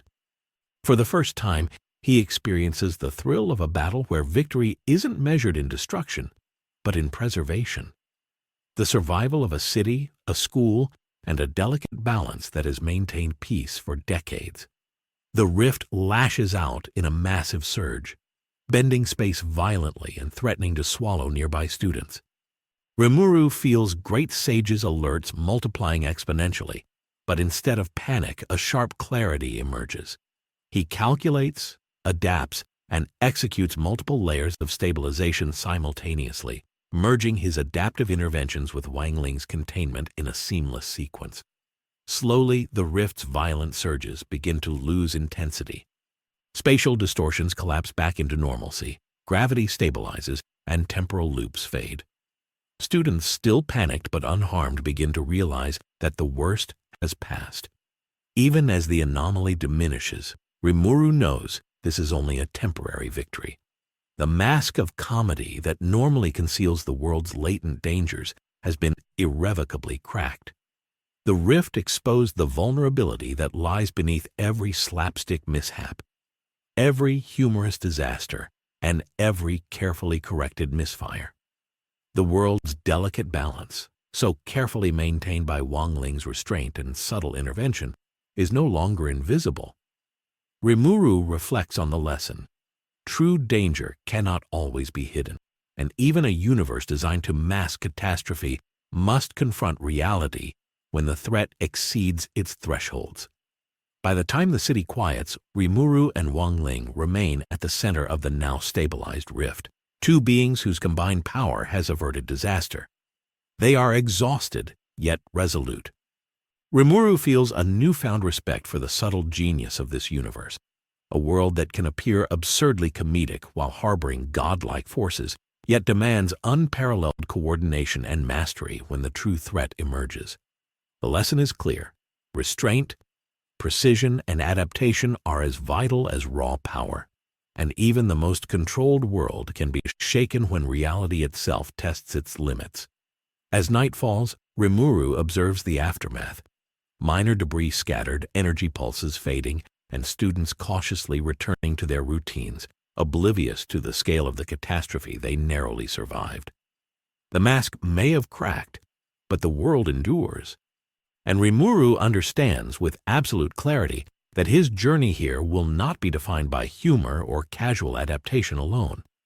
It will be shaped by moments like this, when comedy gives way to catastrophe, and only mastery of power and restraint can preserve life and balance. This experience leaves Rimuru changed. The daily life of the Immortal King universe is no longer merely a stage for humorous mishaps. It is a world of hidden danger, subtle mastery, and lessons in the art of restraint.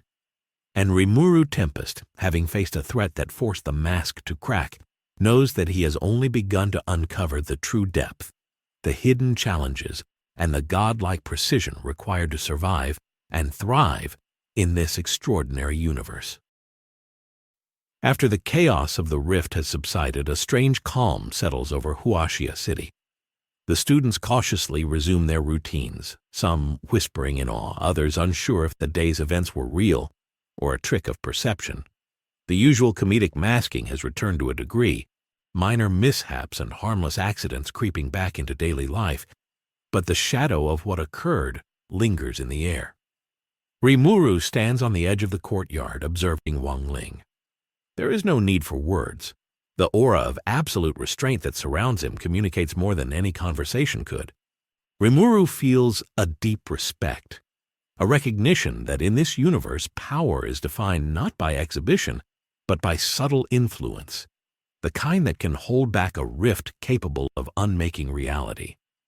Rimuru reflects on the lessons of the past days, the absurdity that masks danger, the constant interplay of comedy and catastrophe, and the rare moments when restraint must be paired with raw action. Wang Ling has demonstrated that true mastery is not about domination, but about invisible stewardship, guiding events, protecting lives, and shaping reality without anyone realizing the scale of intervention. Rimuru's own abilities, adaptive and versatile as they are, function best when complementing such restraint. And in this moment, he understands that their strengths, though vastly different, are perfectly aligned. Where Wang Ling exercises quiet, absolute control, Rimuru brings fluid, dynamic adaptation. Together they form a balance that no single being could achieve alone. The city hums with energy around them. Spirit beasts roam the outskirts, students practice cultivation in clusters, and minor fluctuations of spiritual power ripple harmlessly through the environment. Yet, in this ordinary scene, Rimuru perceives the extraordinary. Every movement, every subtle alignment of energy, and every heartbeat of the city is influenced by Wang Ling's presence. It is not coercion, not dominance. It is a silent orchestration, the invisible threading of reality itself.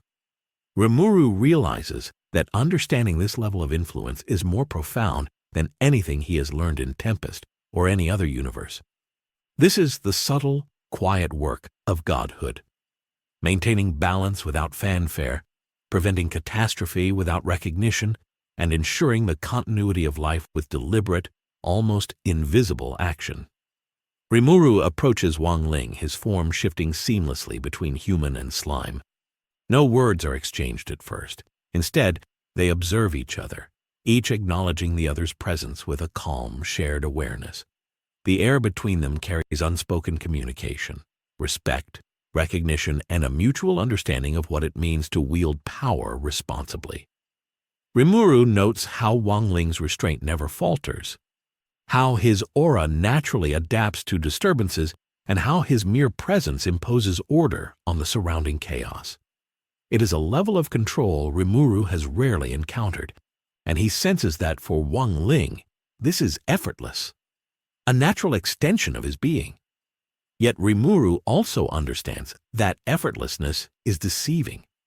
The rift had tested Wang Ling's limits, and he had passed, not by overwhelming force, but by patience, subtlety, and calculation. Rimuru's own interventions had complemented these qualities, proving that even a being with adaptive omnipotence benefits from alignment with a master of restraint. They are, at this moment, two gods operating in tandem, one bending to chaos to absorb its wild energy, the other imposing invisible order to guide that energy safely. Each movement is intentional, precise, and silent, yet the effects are monumental, maintaining a universe that teeters on the edge between absurdity and catastrophe. The students, still unaware of the true scale of what occurred, laugh at a minor misfire of a cultivation spell nearby.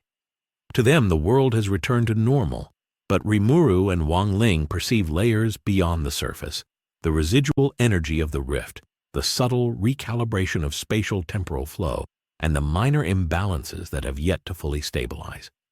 Rimuru thinks of the contrast between his previous experiences in chaotic, high-stakes worlds and this one.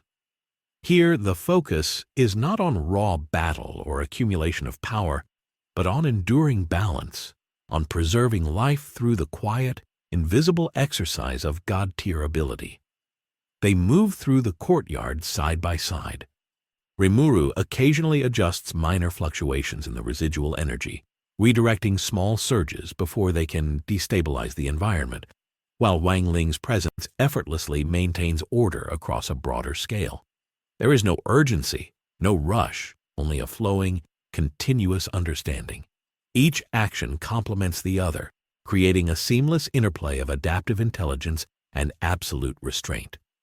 Rimuru senses that despite their immense powers, this moment is defined more by harmony than force. They are not testing each other. They are synchronizing with the universe itself. As dusk settles, the two gods pause near the edge of a quiet garden, overlooking the city bathed in soft orange light. Rimuru reflects on the rift, the chaos, and the lessons learned. Restraint is a form of strength that can surpass even raw power. Adaptability allows survival in unpredictability, and understanding the rhythm of a universe is as vital as shaping it.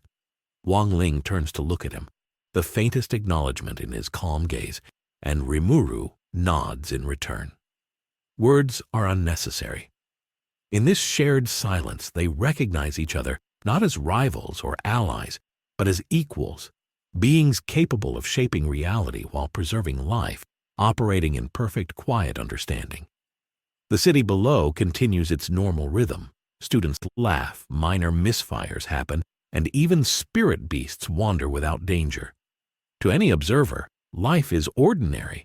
To Rimuru and Wang Ling, life is extraordinary, held together by invisible threads of restraint, precision, and balance. In this universe, power is not measured by destruction or spectacle, but by the ability to preserve, protect, and subtly guide without recognition. Rimuru understands now that surviving here is not about overwhelming strength, but about quiet mastery, adaptability, and the patience to act only when necessary. Rimuru feels a sense of peace he rarely experiences in other universes. Here, in the presence of Wang Ling, he understands that godhood can exist not as a display of might, but as a careful, continuous stewardship of reality. The shared understanding between them, unspoken, intuitive, and absolute, is profound. Each knows the other's capabilities and limitations. Each respects the balance that must be maintained. Each recognizes that cooperation, rather than dominance, ensures survival and harmony. The night deepens, lanterns flicker in the city below, and the soft hum of residual energy settles into a quiet rhythm.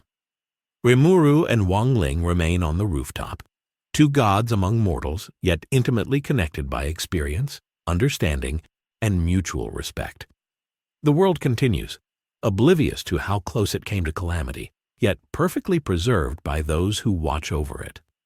Rimuru realizes that this quiet understanding between two beings capable of unimaginable power is perhaps the truest form of mastery in any universe. Even as darkness falls, Rimuru senses that this is only the beginning of their shared journey. There will be more disturbances, more tests of restraint and adaptability, and more opportunities to explore the delicate balance between chaos and order. But for now, in this quiet moment, he knows that true godhood is not defined by might or fear, but by harmony, precision, and the silent, steadfast preservation of life. And in this realization, Rimuru Tempest feels a profound connection, not just to Wang Ling, but to the very heartbeat of this extraordinary universe. Rimuru and Wang Ling stand in quiet observation, their forms silhouetted against the soft glow of the setting sun.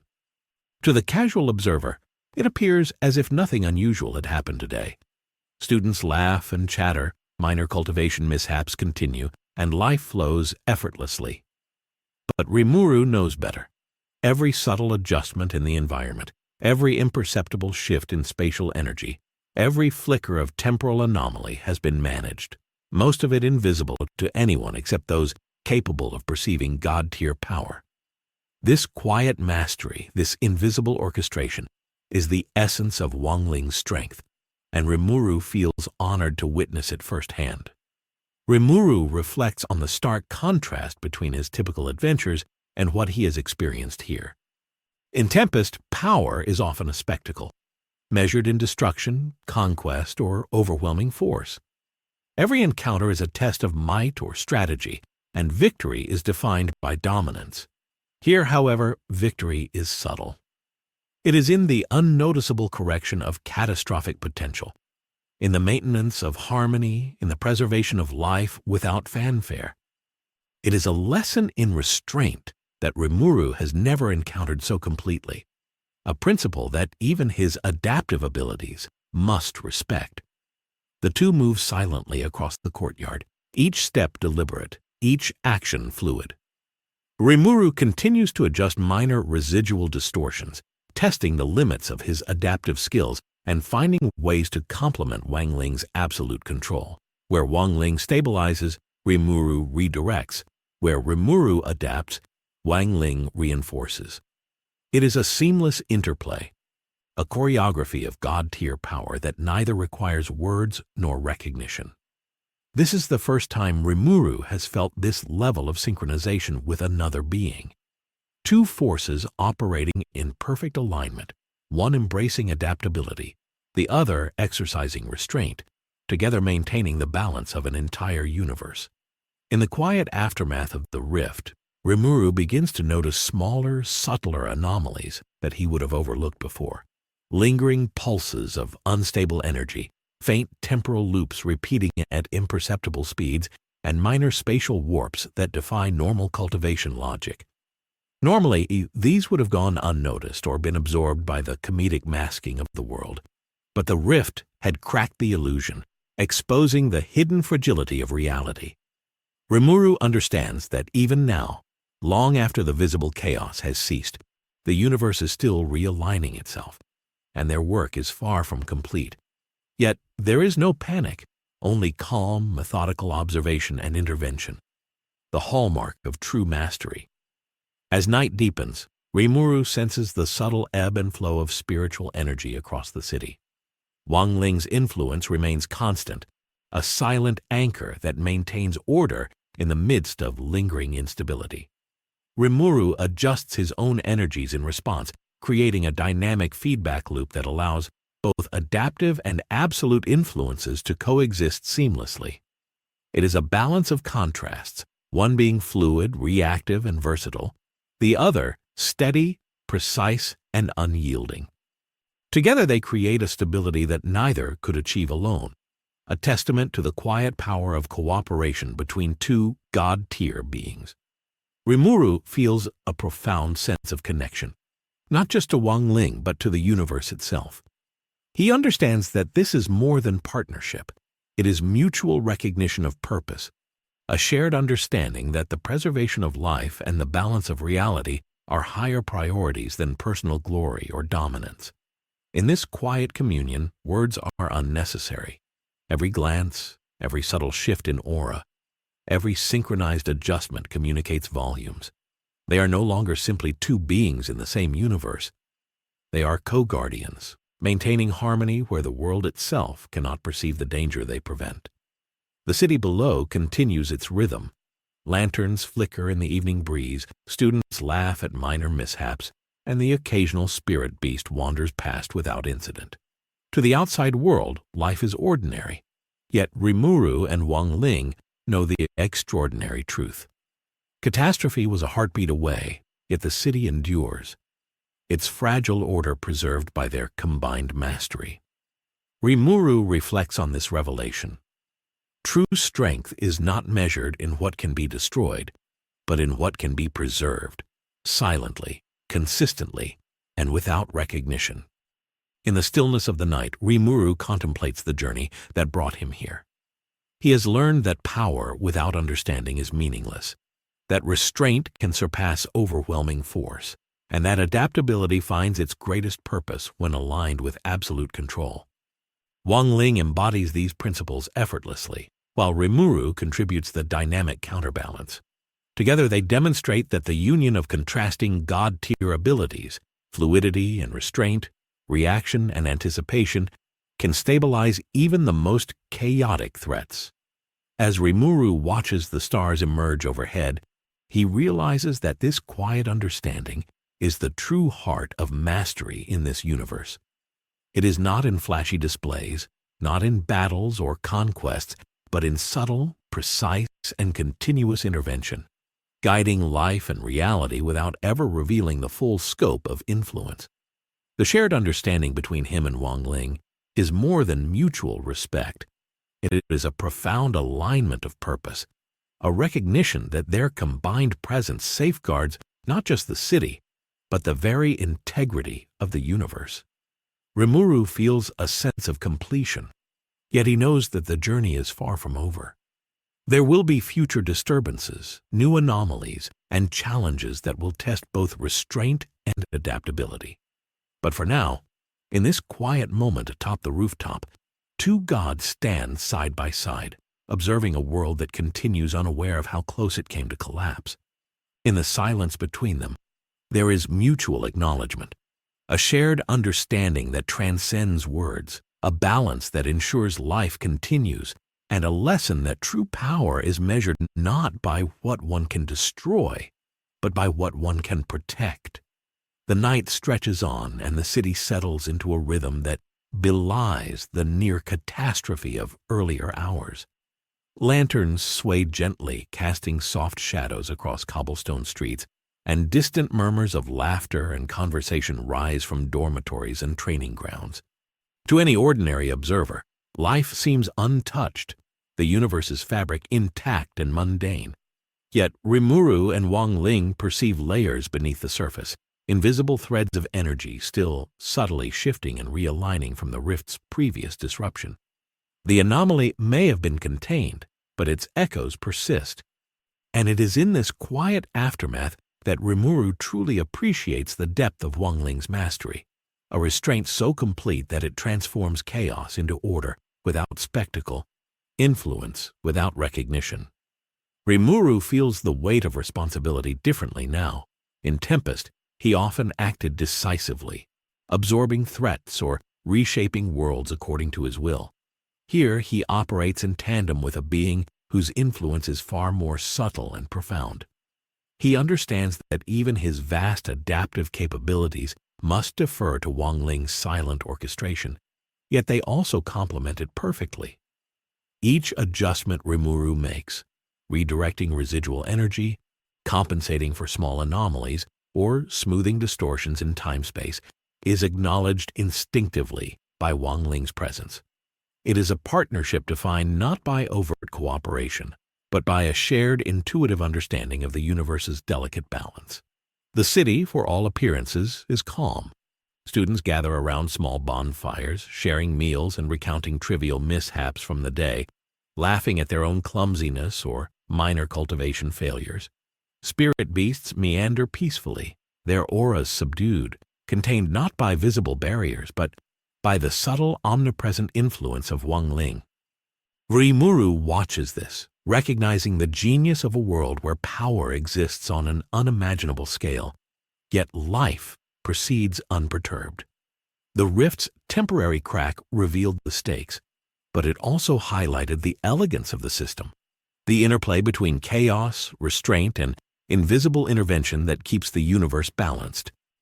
Rimuru approaches Wang Ling, their steps silent, their forms shifting seamlessly between the fluidity of adaptation and the gravity of absolute restraint. No words are spoken, yet the communication is profound. Each gesture, each adjustment of aura carries meaning. Rimuru senses Wang Ling's evaluation, the subtle feedback on every minor intervention he has executed since the rift appeared.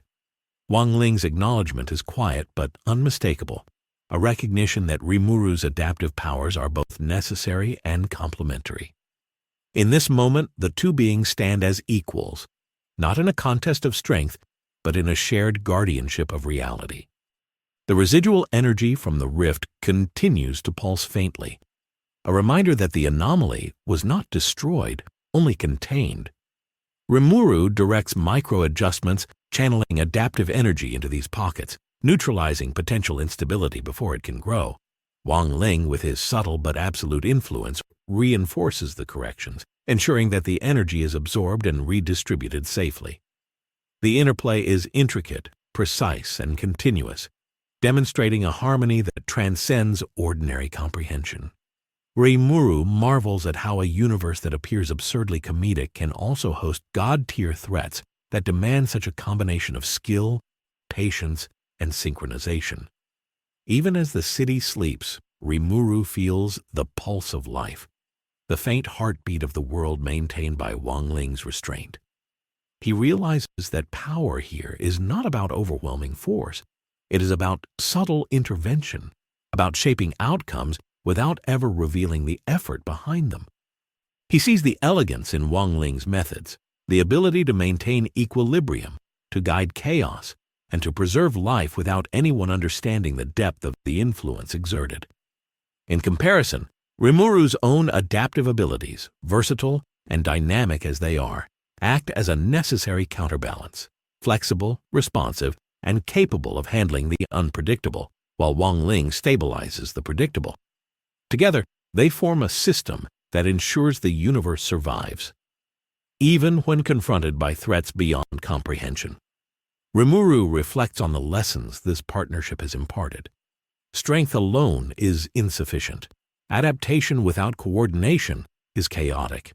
Restraint without flexibility is brittle. The synergy between these principles, the dynamic balance between action and control, between intervention and observation, is what ensures survival in this universe. Wang Ling embodies restraint perfected over centuries, while Rimuru embodies the infinite adaptability that allows response to unprecedented threats. The combination is more than the sum of its parts. It is a harmony that preserves life, order, and reality itself. As the night deepens further, Rimuru watches the stars reflect off calm waters in the courtyard ponds. For the students, it is simply a serene evening. For Rimuru and Wang Ling, it is the result of a carefully maintained balance, a quiet testament to their combined vigilance and mastery. Rimuru senses that the true lessons of this universe extend far beyond visible threats. They lie in understanding the invisible systems, respecting subtle mastery, and learning how to synchronize power with restraint. In this shared awareness, two gods, one adaptive, one absolute, find common ground. And in that quiet understanding, they ensure that life continues, catastrophes are contained, and the world persists in perfect, almost imperceptible harmony. The quiet understanding between them is not fleeting. It is profound, enduring, and built on the recognition of each other's strengths, the respect for the fragile balance of the universe, and the shared responsibility of maintaining it. Rimuru realizes that in this universe, true mastery is not measured by battles won or enemies defeated, but by the subtle preservation of life and the steady orchestration of reality itself. And in this moment, standing side by side with Wang Ling, Rimuru Tempest experiences the unparalleled clarity and depth that come from working alongside a being whose restraint is absolute, whose purpose is singular, and whose understanding of balance is infinite. The night deepens, and a gentle breeze rustles the trees across the city, carrying with it the faint energy of a world that has nearly faced annihilation, yet remains intact. Rimuru stands beside Wang Ling, observing the subtle, almost imperceptible shifts in the city's aura. Buildings are stable, gravity flows evenly, and the faint residual energies of the rift are being slowly absorbed into the fabric of the world. The students, oblivious to how close they came to disaster, continue their mundane routines, laughing, practicing, and living as if nothing extraordinary had happened. And yet, Rimuru knows better. Every subtle movement of energy, every spatial alignment, every temporal pulse has been silently corrected, orchestrated by the unseen hand of Wang Ling's mastery, and complemented by Rimuru's adaptive intervention. Together, they have ensured that life continues, unbroken, balanced, and safe. Rimuru reflects on the profound lesson of this journey. In a universe where laughter masks catastrophe and even minor mishaps hide enormous potential danger, true power lies not in force or dominance, but in understanding, patience, and cooperation. Wang Ling's absolute restraint and Rimuru's boundless adaptability are not merely complementary. They are necessary for preserving the delicate equilibrium of this world. Here, God-tier beings are defined not by how much they can destroy, but by how effectively they can maintain harmony and protect life, often without recognition. This quiet, unseen guardianship is the truest form of mastery Rimuru has ever encountered, and it reshapes his understanding of what it means to wield power responsibly. As they walk through the quiet streets, Rimuru notes how the world has resumed its rhythm, how minor comedic incidents subtly return, and how the city continues to thrive under the invisible guidance of restraint and adaptation. The rift may have cracked the mask that shields disaster, but it also illuminated the brilliance of the system maintaining this universe. Humor, timing, and subtle correction coexist with God-tier vigilance, creating a world that is absurdly entertaining yet astonishingly resilient. Rimuru cannot help but admire the elegance of it all. A universe where life proceeds uninterrupted, yet any genuine threat is met with precise, unseen control, and where two gods can act in silent unison to safeguard existence itself. They pause at the edge of a quiet pond, the water reflecting lantern light and the gentle glow of evening. Rimuru shifts back to his human form, standing side by side with Wang Ling. There is no need for words. A shared glance conveys recognition, respect, and understanding. The events of the day, the rift, the chaos, the fleeting terror, have forged a connection between them, one built on unspoken acknowledgement of each other's mastery. Rimuru feels a quiet pride in having contributed to the preservation of this world, but he also understands the humility required. Here, the most extraordinary power is invisible, and even the strongest must defer to the system, the balance, and the harmony that sustains life. In that serene moment, Rimuru contemplates the future. There will be more disturbances, more hidden threats, and perhaps more opportunities for catastrophe. Yet he feels confident knowing that, with Wang Ling's restraint and his own adaptability, they are capable of protecting this universe. Together, they form a rare synergy, two gods acting in quiet understanding, preserving balance and life without the need for recognition or glory. In this, Rimuru realizes the greatest lesson of the daily life of the Immortal King universe. Mastery is not about who is stronger, but about who can act in perfect alignment with the flow of life and the unseen rules that govern reality. The night air grows cooler, lanterns glow softly, and the city settles into peace. Rimuru and Wang Ling exchange one final acknowledgement, a subtle nod of respect, before stepping back into the rhythm of the world they have saved. For the students and citizens, life continues as if nothing had happened. For Rimuru and Wang Ling, the universe is secure, but the lessons remain vivid, echoing in their understanding of balance, restraint, and adaptability. In this quiet, shared guardianship, two gods have found not only cooperation, but a profound alignment of purpose. As the camera pans out over Huaxia City, the moonlight glinting off its quiet streets, Rimuru's voice concludes our journey. In a world where comedy masks catastrophe and restraint defines true power, two gods walk side by side, ensuring life continues without interruption. Rimuru Tempest learned that strength is not always about overwhelming force, but about understanding, adapting, and working in harmony with those who guard the balance of reality itself. And with that, our tale ends. For now. The daily life of the Immortal King universe continues, mysterious, absurd, and astonishingly resilient, leaving Rimuru and Wang Ling as silent, unwavering guardians of a world that laughs, lives, and thrives under their unseen protection.